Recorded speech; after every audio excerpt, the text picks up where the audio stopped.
So I'm really excited to be here with you. This is my first time at camp, and it's such a special place, I can tell already. And it's really been fun for me, as kind of an outsider, to come and to watch you all interact with each other and to see you interact with the camp. And what I've been asked to talk about for just a little bit is, what does it mean to maintain our faith as Orthodox Christians in a secular world? But as I was thinking, I was like, you probably don't want to hear me talk for 45 minutes, right? Raise your hand if you want to hear me talk for 45 minutes. Okay. All right. So the majority wins. The majority wins. I'm not going to talk for 45 minutes. What I am going to do is I'm going to share a few thoughts, and then I'm going to invite your questions. And we can have a conversation. We can talk about the kind of things that are important to you, the questions that you have, and maybe some questions that will come up in the comments that I'm going to make. But I think this topic, what does it mean to maintain our faith as Orthodox Christians in a secular world, is really important. Okay? What's our age range here right now this weekend? What's the oldest person who's here? 19? 20? 21? What's the youngest? 13. Okay? So, you may not realize it, but right where you are right now, this 13 to 21-year-old range, okay? This is a very important time in your life. The questions that you will be answering, the decisions that you'll be making, the values that you will decide to hold on to, and the values you will decide to let go, right now at this point in your life, very important. So it's important that we think about this question about living as Orthodox Christians in a secular world. So I've got a question. First question. What is something that you have experienced recently in your day-to-day life that was affected by being an Orthodox Christian? When did you have to do something or change something, or it interrupted your life because you were an Orthodox Christian? Yeah, go ahead. How to go to liturgy. Okay, going to liturgy. All right, you could have done a million other things on Sunday morning, right? Yeah. But you got up and you went to liturgy. What else? Yeah. Maintaining fast during Lent. Yeah. A hamburger would have been really good for lunch, right? Okay? Yeah. But we're fasting, and we're fasting for a reason. We're fasting because the church gives us this as a tool. So, yeah, the fast is a really big way in which our Orthodox faith and the day-to-day living that we do, they sort of smack into each other. Okay? When people come to me at my mission and they start asking me questions about being an Orthodox Christian, and they've got all sorts of questions, and they're like, oh, I think I like being an Orthodox. I want to be Orthodox. That sounds nice. You know what I tell them? I tell them, if you're going to be an Orthodox Christian, it literally means asking yourself every day what you're going to have for dinner. You ever thought about it like that? That to be an Orthodox Christian, to live as an Orthodox Christian, has that kind of far-reaching scope in our daily living. And so it's important for us to think about this question, because the older we get, as we start to make decisions about what we're going to do after high school, are we going to go to college? Are we going to get a job? Are we going to get married? We're going to have kids. Where are we going to live? All of these questions, that some of you are starting to already ask yourselves. And if you haven't yet, you're going to be. These are really important questions. And so I want to start with defining the terms. What do we mean when we use these words? What does it mean to be an Orthodox Christian in a secular culture? So who knows what the word secular means? How would you define secular? Go ahead. It's like regular everyday life. Between people. Okay. So we could think of it as sort of everyday life, as opposed to what? As opposed to that which we can't see. I guess. Okay. As opposed to the unseen world, the spiritual world? Yeah. Okay. How else would we think about the word secular? Especially when we think of it in terms of a culture, the world that we live in. Yeah, go ahead. Well, I guess one way would be thinking of it as the activities, the things you do and the words you say that don't, where you don't have to think about God exist. Or like in a, I guess that kind of way. Yeah. Yeah, so a lot of times when we think about the word secular, you're really close actually. That's a good definition. It's the place where we don't refer to God. So something that is secular, okay, if we talk about a secular culture, a secular mindset, a secular worldview, it's a way of approaching the world, it's a way of living that doesn't include God. Okay. Now the world that you all are living in, right, is very much a secular world. Okay? Very many people in the world today would just assume that churches everywhere close their doors and the name of God was never mentioned. Why is that?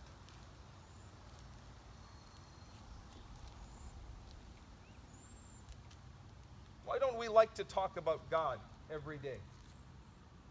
Why isn't that something that is more of a normal conversation for us to have? Yeah. I think because not everyone's the same religion. Sure. Same religion is one of the two, no-nos to talk Yeah. about. People get in fights about this stuff, right? It causes conflict. Okay, and so we try to avoid it. What is culture? What is a culture? I'll take a stab at it, but I guess the collection of things that come from ideas, works of art, buildings, well, I guess the sum of an existence of a certain group in society. Yeah. Yeah. So it's the sum of a people group's existence, their art, their music, their way of commerce, their building, their local customs and traditions. All right, there are things that you do here at this camp that reflect Russian culture. Okay? That people don't do other places, right? Sure. And so when we talk about a secular culture, what we want to start thinking about is the way that the society we live in, the world that you live in, that you're growing up in, and that you're beginning to take your place as young adults and leaders in, is the culture that you live in one that invites the presence of God, or is it one where the presence of God is not welcome for any reason? What do you guys think? I don't know. I only know what I know, but I don't know what you know. Where you live is the culture that you exist in, at school, in your community, with the neighborhood. Is it a place where you feel like God is wanted to be brought in, or where you can't really talk about him? I would say no. You would say no. Why? Well, because that, like a traditional sense of church has gone away in our society. Yeah. And people find it difficult to people believe Christian things, but they don't want to make those sacrifices. Yes, you're starting to touch on the heart of the question. Go ahead. I feel like there's a serious lack of morality or thinking about Christian values and talking about God or talking about going to church, this is going to sound so trivial, but it's not trendy. It's not what people Sure. are interested in at the current moment. Maybe it would have been trendy, hundreds and hundreds of years ago to talk about that, but it just isn't how our culture is today. Sure. Yeah, nobody wants to hear, don't have hamburgers for lunch. Right? Yeah. Okay, nobody wants to hear, it's not good to do this, or don't do that, or get up on Sunday morning and don't sleep in. Nobody wants to hear that. Okay? So we've defined secular as that place where, that way of living, that way of looking at the world that removes God. Okay? And a culture is the customs and the way of life, the traditions, the arts, the commerce, all of those things that identify either a group of people people or a time. Okay? What does it mean to be an Orthodox Christian then? Let's define that. And then we can begin to make a conclusion about how to live as one in a society, in a culture where God is not welcome. So what does it mean to be an Orthodox Christian? How many people here, raise your hand, are Orthodox Christians? Okay. What makes you one? Yeah. Okay. Taking communion. All right. I mean, I guess this is pretty cheap, but baptism. Baptism. Go ahead. It's a choice every single day. It's a choice every single day. See, when we think about, okay, what does it mean to be an Orthodox Christian? Yes, baptism, essential. You can't be an Orthodox Christian without being baptized in the Orthodox Church. Okay? And you can't have communion if you haven't been baptized in the Orthodox Church.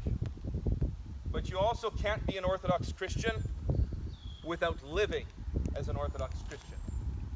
You can't have one or the other. You can't just be like, well, I'm going to, basically be good, and I'm going to try to be nice to everybody, and I'm going to, I'll give to some good projects, and I'll, be disciplined in my life, and I'll be a good person, and not be a part of the church. That doesn't make you Orthodox. But by the same token, being baptized and showing up every now and then on Sunday, that doesn't really fill out the picture of an Orthodox Christian either. You see, to be an Orthodox Christian is active. It requires action, and it's a choice every single day. And so when we think about being an Orthodox Christian in a secular culture, I got to tell you, friends, that's not just a choice every day, that is the choice every day for the rest of your life.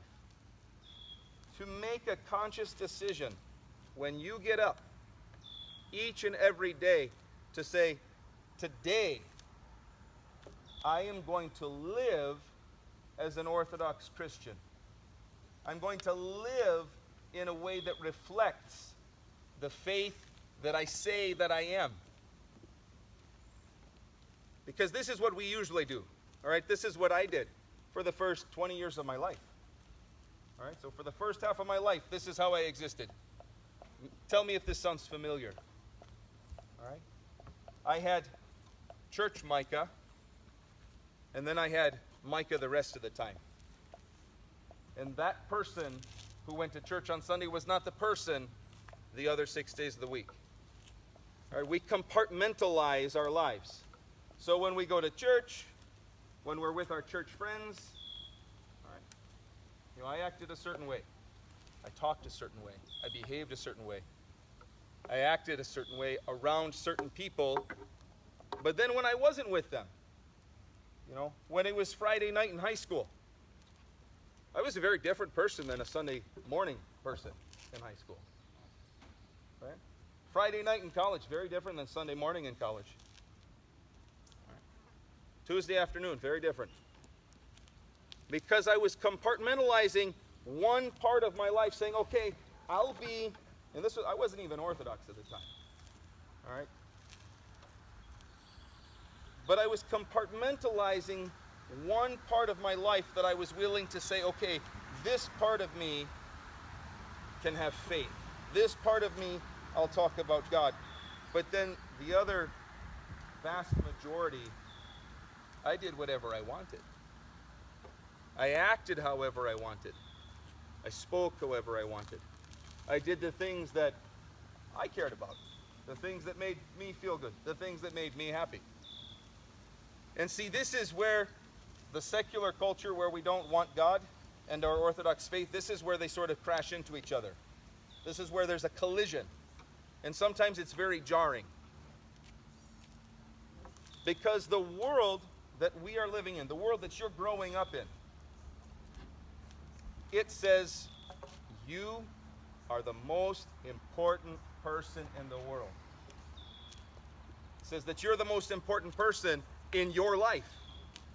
Therefore, you should only do the things that you want to, the things that make you feel good, the things that bring you all of your joy and happiness. But I'm here to tell you, and I hate to burst your bubble, that's a lie.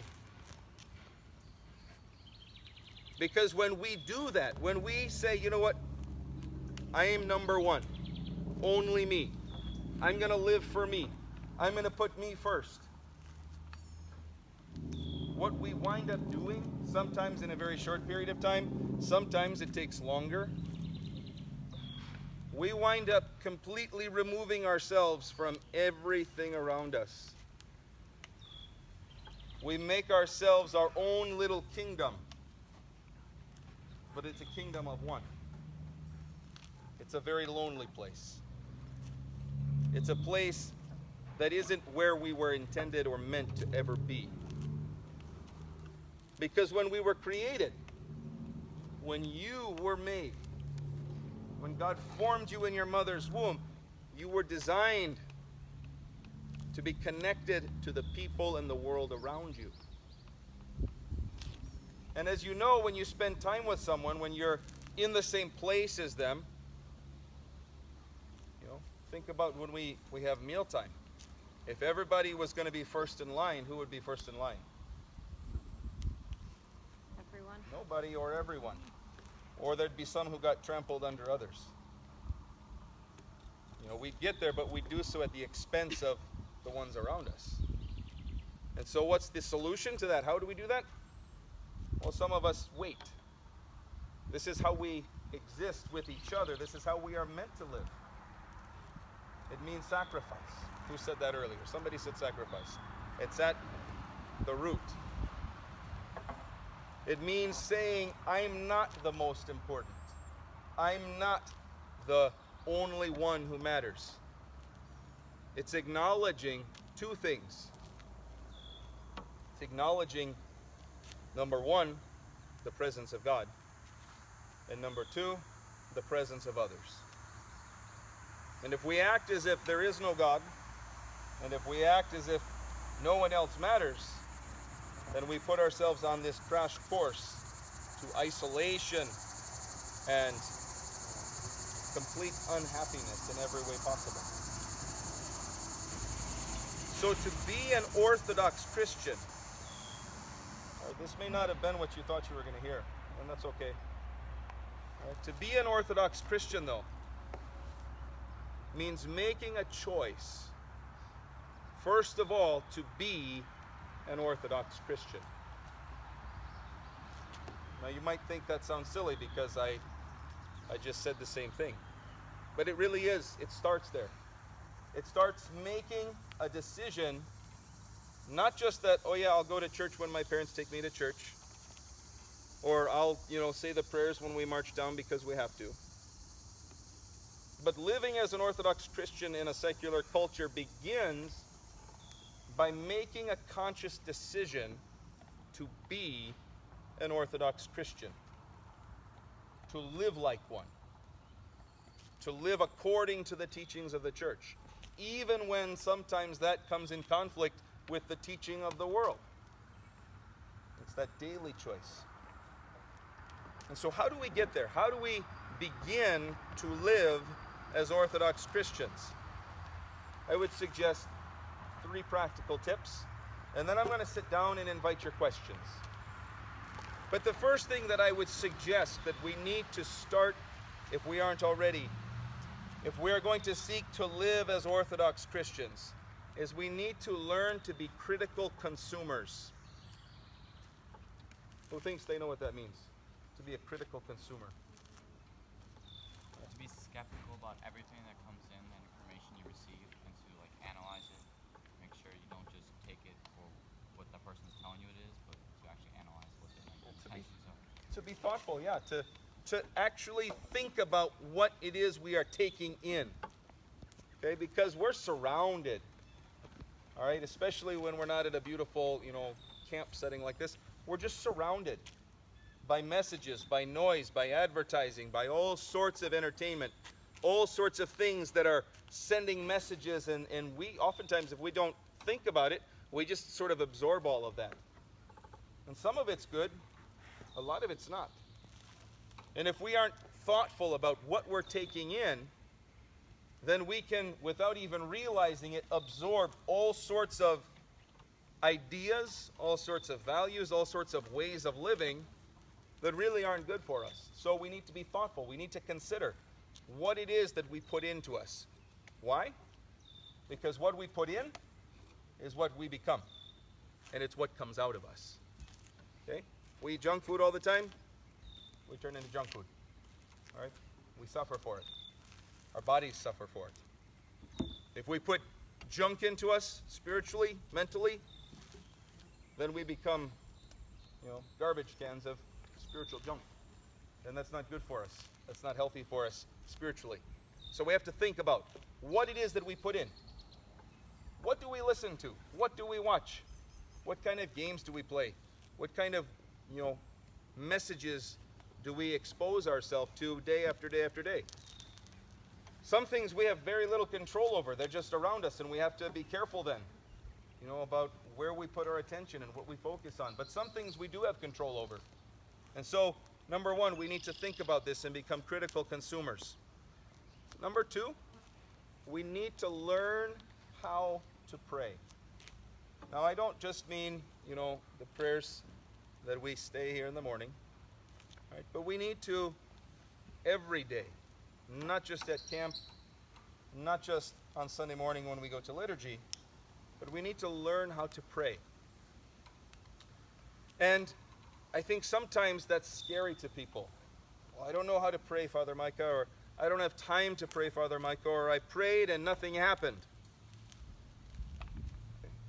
So, what I would say is this: God values the quality of your prayer much more than the quantity. Learn to pray a little bit. Learn to pray and really mean it. Short prayers. Something that you can manage with everything that is going on in your busy lives. But make an effort to begin to pray. To begin to communicate with God, because that's what prayer is. I think sometimes we think about prayer and we think that it's just long, droning on of very pious and fancy words that don't really make any sense. Okay? Have you ever felt that way about prayer? Does prayer sometimes feel that way? Like it just goes on and on and on? Okay. But prayer in its purest form, when we think about prayer and what it is, prayer is our conversation with God. When you love someone, when you like someone, when you're friends with someone, all right, I've seen this happen. You can sit and you talk so naturally. You begin to tell stories and you talk about what's going on in your life. And you begin to share this special connection. This is what prayer is. It is when we have these times of speaking and listening, of sharing in this connection with God. And if we don't do that, or if we rarely do that, then God becomes sort of like a stranger who we don't feel like we know. And we don't know if we want to have that conversation with Him. So the best way for us to move past that, just like when you sort of know someone and you'd like to get to know them better, we have to begin that conversation, and prayer is the tool. Prayer is the way in which we form this connection and we have this conversation where we speak to God and then we listen and hear Him speak to us. And then finally, the third thing I would suggest, and I think it's very important, especially for you as you're at this very important stage in your life, is we need to know that we're not doing this alone.